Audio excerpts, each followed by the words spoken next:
আজকে জনগণের কাছে বিএনপির জনপ্রিয়তা বৃদ্ধি করেছে। এখন তার সুযোগ্য পুত্র, জ্যেষ্ঠ পুত্র তারেক রহমান সেই ধারাবাহিক কাজ এবং তার নতুন কিছু কর্মসূচি যেটি জনগণের মাঝে অত্যন্ত জনপ্রিয়তা লাভ করেছে সেগুলো তিনি বাস্তবায়ন করছেন।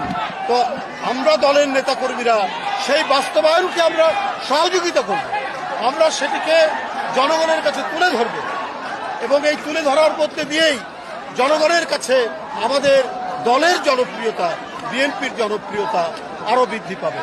তাই নেতাকর্মীরা তাদেরকে সারা দেশের যারা হয়তো দুই একজন থাকতে পারেন, বিভিন্ন অনৈতিক কর্মকাণ্ডে থাকতে পারেন, তাদেরকে বলবো যে 5ই আগস্টের পর থেকে দেখেছেন আমাদের চেয়ারম্যান কত শক্ত হাতে যারা দলের নাম ভাঙিয়ে নানা ধরনের অপকর্মে যুক্ত ছিলেন তাদের বিরুদ্ধে শক্ত পদক্ষেপ নিয়েছেন। সুতরাং কেউ অনৈতিক কাজ করবেন না, গঠনমূলক কাজে থাকবেন। দলকে শক্তিশালী করতে হবে এবং দলের নেতাকর্মীরা যাতে তারা জনগণের প্রতিনিধি হিসাবে কাজ করতে পারে সেই চেষ্টাই তারা করবেন। আমি আর বক্তব্য দীর্ঘায়িত করব না।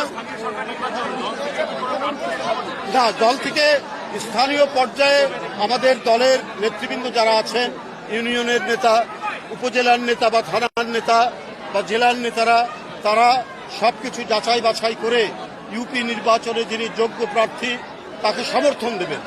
কারণ দলীয় প্রতীকে এখন তার নির্বাচন হবে না, তারা সমর্থন দেবেন দলের নেতাকর্মী এবং আমাদের যারা সমর্থক আছেন তাকেই তারা সমর্থন করবেন। একজন দলীয় সমর্থিত ব্যক্তি অবশ্যই নির্বাচিত হবে, কারণ আজকে এত অপপ্রচার দিয়েছে, এত চক্রান্ত হচ্ছে, এত ষড়যন্ত্র হচ্ছে, তারপরেও দেখেছেন জরিপে বিএনপির জনপ্রিয়তা অনেক বেশি, প্রায় 54, 55, 56%। আর ব্যক্তিগতভাবে প্রধানমন্ত্রীর জনপ্রিয়তা আরও বেশি, 65-66%। তো সুতরাং জনগণের পক্ষে, জনগণের স্বার্থে এবং জনগণের জন্য কাজ করলে সেই দলের সরকার কোনোদিনই ব্যর্থ হবে না। সেই সরকার একটি জনগণের সমাদৃত সরকার হিসেবে নিয়োজিত থাকবে। ধন্যবাদ।